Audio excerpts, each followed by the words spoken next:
राधे राधे साथियों, कैसे हैं आप? उम्मीद आप अच्छे होंगे।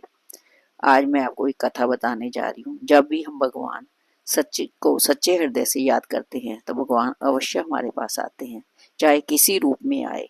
भगवान को एक बार आप पुकार कर तो देखो, भगवान अवश्य ही आते हैं। ऐसे ही महाराष्ट्र के किशन नदी के तट पर करहार नाम का एक गांव है। वहां पर एक बूढ़ा ब्राह्मण, उसकी पत्नी और बेटा और बहू रहते थे। ब्राह्मण और ब्राह्मणी और उसका बेटा तीनों बहुत क्रूर थे, और जो बहू थी बहुत ही भगवान को याद करने वाली थी। एक दिन वहां से आषाढ़ शुक्ल पक्ष में एकादशी का मेला लगता है पंढरपुर में। वहां पर सब लोग करहार की तरफ से जा रहे थे। उसकी पत्नी का भी दिल किया कि मैं भी जाऊं। बहू ने अपने घर में नहीं बताने का निश्चय किया, क्योंकि घर वाले उसको बहुत मारते पीटते और उसको खाना भी पूरा नहीं देते थे। घर का सारा काम करवाते और खाना तक नहीं देते थे। इसलिए वह चुप चुप पंढरपुर की तरफ जाने के लिए तैयार हो गई। तभी किसी गांव वाले ने उसके घर में आके उसके ससुर को बता दिया कि आपकी बहू तो पंढरपुर जा रही है। तो वो भागा भागा अपने उसने पति को, उसने बेटे को भेजा, भागा भागा आया। उसने बहुत मार पीट कर उसको लेकर आया और एक खंबे के साथ बांध दिया कि जब तक ये मेला खत्म नहीं हो जाता ये कहीं नहीं जाएगी। वे बेचारी रोती बिलखती रहती, ना उसको खाना मिलता ना पानी की प्यास, आखिरी शरीर बिल्कुल सूखा हुआ था, बस रोती रहती।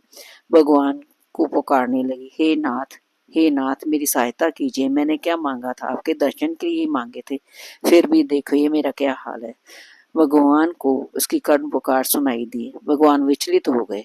वो एक स्त्री का रूप धारण कर उसके पास पहुंचे और बोले, तुमने पंढरपुर दर्शन करने नहीं गई? चलो मैं मेरे साथ चलो। वो कहती, मैं कैसे जा सकती हूँ, इन घर वालों ने मुझे बांध के रखा है, मैं कैसे जा सकती हूँ।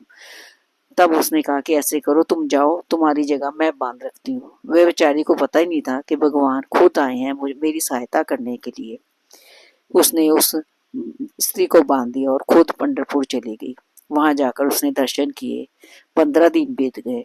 इधर वो उसके घर वालों को 15 दिन हो गए तो उसके पति ने सोचा कि अगर ऐसे ही मर गई तो बहुत मुश्किल हो जाएगी। उसने उसको खोला, स्नान करने को दिया और खाना बनाने को बोला। उसने खाना खिलाया सबको।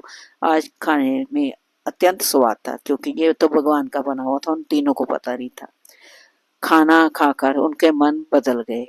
अब वे स्त्री सिर झुकाकर वैसे ही करती जैसे उसकी बहू करती थी। उधर उधर जो थी वो भगवान के दर्शन करते ही करते उसने सोचा, अब मैं वापस नहीं जाऊंगी, मैं यहीं पर अपने प्राण दे दूंगी। सखू बाई ने सोचा। पर एक आदमी ने उसने वहां प्राण दे दिए। तो वहीं से उसके गांव वाले निकल रहे थे और उन्होंने उसको पहचाना, उसकी अंत्येष्टि कर दी। अब लक्ष्मीपति रुक्मणी को ये पता लगा कि ये मेरे पति तो वहां पे स्त्री का रूप धारण कर वहां रह रहे हैं अपनी भक्तन के घर, अब मैं क्या करूं। उसने सखूबाई की स्त्री को इकट्ठा किया, अस्थियों को इकट्ठा करके उसमें प्राण फूंक दिए। ये भगवान उस माता के लिए क्या मुश्किल थी। और उसको बोला कि जाओ तुम अपने अब घर जाओ। वो घर आई, देखा कि वो स्त्री बेचारी अभी तक काम में लगी हुई थी। घर में आकर उसने उस स्त्री को अपना काम सौंपा और वो चली गई। भगवान चले गए। तब वहां से वो जो जिसने अंत्येष्टि की थी वो वापस आया। उसने कहा कि आपकी पत्नी तो वहां मर गई। वो कहते कैसे मर सकती है? उसके घर वाला बोला कैसे मर सकती है, वो तो अंदर काम कर रही है। इतने में सखूबाई को बाहर बुलाया गया और बुलाकर पूछा, क्या तुम पंढरपुर दर्शन के लिए गई थी? तब सखूबाई ने सब कुछ बता दिया कि हाँ मैं गई थी, वो मेरी जगह भगवान खुद यहाँ आए थे, मेरा रूप धारण कर उन्होंने इतनी देर आपकी साथ होना सब सही, आपके लिए खाना बनाया, सब कुछ कहा। वो तीनों के हृदय तो पहले ही बदल गए हुए थे। उनको इस बात का बड़ा पश्चाताप हुआ और वो खूब रोने लगे, रोते रोते क्षमा मांगने लगे। अब उनका व्यवहार सखूबाई की तरफ से बिल्कुल बदल गया था। अब वो चारों खुश रहने लगे। साथियों, जब भी हम भगवान को याद करते हैं भगवान अवश्य किसी ना किसी रूप में हमारे पास आते हैं। बस हमारी भक्ति सच्ची होनी चाहिए। ये आपको कैसी लगी मुझे अवश्य बताइए और कमेंट किया कीजिए। मेरे चैनल को सब्सक्राइब कीजिए और लाइक भी किया कीजिए। धन्यवाद।